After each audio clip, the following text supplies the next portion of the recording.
आशा भगवती की व्रत की कथा। हिमाचल में एक राजा था। उसके दो पुत्रियां थी। उनका नाम गोरा और पार्वती था। एक दिन राजा ने अपनी दोनों पुत्रियों से पूछा, तुम किसके भाग्य का खाती हो व पहनती हो? पार्वती ने कहा, पिताश्री, मैं अपने भाग्य का खाती हूँ, पहनती हूँ। परंतु गोरा ने कहा, मैं आपके भाग्य का खाती हूँ व पहनती हूँ। यह सुनकर राजा ने गोरा का विवाह एक राज परिवार में युग से कर दिया तथा पार्वती का विवाह एक रास्ते में भिखारी रूप धारण किए शिवजी के साथ कर दिया। शिवजी पार्वती को लेकर कैलाश पर्वत पर चल दिए। रास्ते में पार्वती जी का जहाँ भी पैर पड़ा वहाँ ही दूब घास जल जाती। शिवजी ने ज्योतिषियों से पूछा कि क्या दोष है कि जहाँ भी पार्वती पैर रखती है वहाँ की दूब भस्म हो जाती है। पंडितों ने बताया कि ये अपने मायके के जाकर आशा भगवती का व्रत उज्जवल करे तो उसका दोष मिट जाएगा। पंडितों की बताई शिवजी और पार्वती जी अच्छे अच्छे मूल्यवान वस्त्र धारण कर एवं गहने पहनकर पार्वती जी ने मायके चली गई। रास्ते में इन्होंने देखा कि एक रानी के बच्चा होने वाला है। रानी बहुत परेशान थी।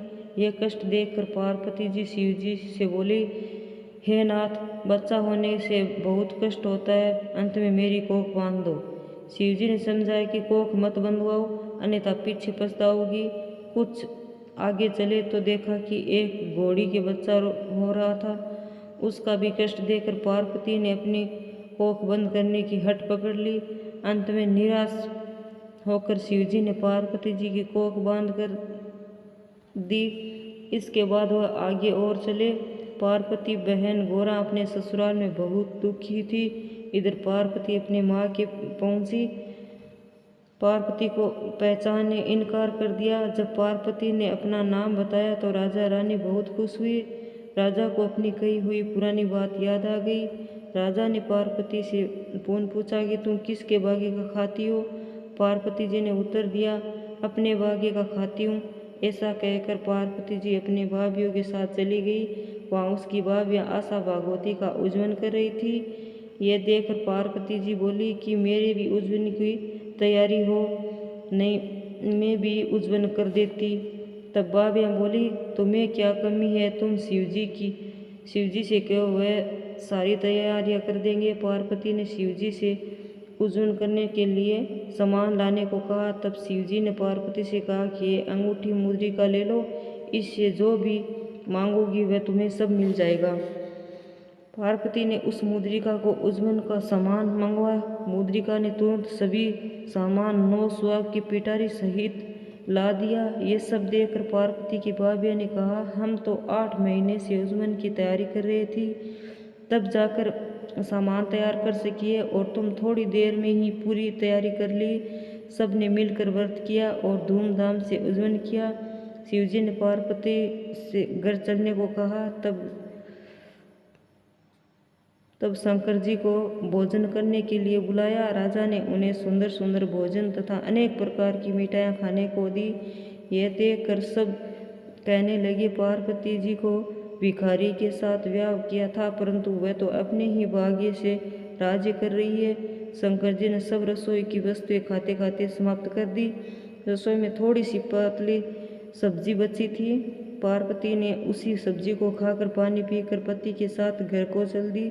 रास्ते में दोनों प्राणी सुस्ताने के लिए एक पेड़ के नीचे बैठ गए। शंकर भगवान ने पार्वती से पूछा कि तुम क्या खाकर आई हो? पार्वती जी बोली, हे नाथ, आप तो अंतर्यामी है, आप सब कुछ जानते हैं, फिर भी ऐसा क्यों पूछ रहे हैं?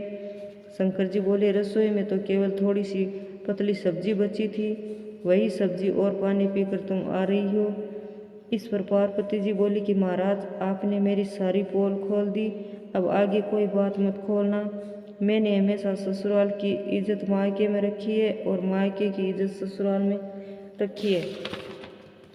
इसके बाद आगे चलने पर जो दूब सूख गई थी वह हरी होगी। शंकर जी ने सोचा कि पार्वती का दोष तो मिट गया, और आगे बढ़ने पर पार्वती ने देखा कि वह रानी कुएं को पूजन करने जा रही थी। पार्वती ने पूछा कि महाराज, ये क्या हो रहा है? तो शिवजी बोले कि ये वही रानी है जो प्रसन्न पीड़ा झेल रही थी, अब इसके लड़का हुआ है, इसलिए कुआं पूजने जा रही है। पार्वती जी बोली, महाराज मेरी भी कोख खोल दे।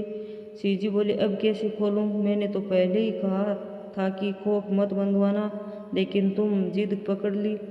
इस पार्वती ने हट पकड़ ली कि मेरी कोख खोलो, नहीं तो मैं अभी इसी वक्त अपने प्राण त्याग दूंगी। पार्वती जी का हट देखकर शिवजी ने पार्वती के मेल से गणेश को बनवाया। पार्वती ने बहुत सारे नेकचार किए और कुआं पूजा की। पार्वती जी कहने लगी कि मैं तो सुहागन बांट दूंगी। तो सब जगह शोर मच गया कि पार्वती जी सुहाग बांट रही है, जिसको लेना है ले लो। साधारण मनुष्य तो दौड़ दौड़ कर सुहाग ले गए, परंतु उच्च कुल की स्त्रियों को पहुंचने में देर हो गई। उन स्त्रियों को भी पार्वती ने थोड़ा थोड़ा सुहाग दे दिया। इस प्रकार किसी को भी पार्वती जी ने निराश नहीं लौटाया।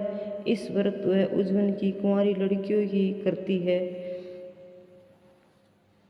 इसके साथ ये कहानी समाप्त हुई। जय पार्वती माता, जय शिव शंकर।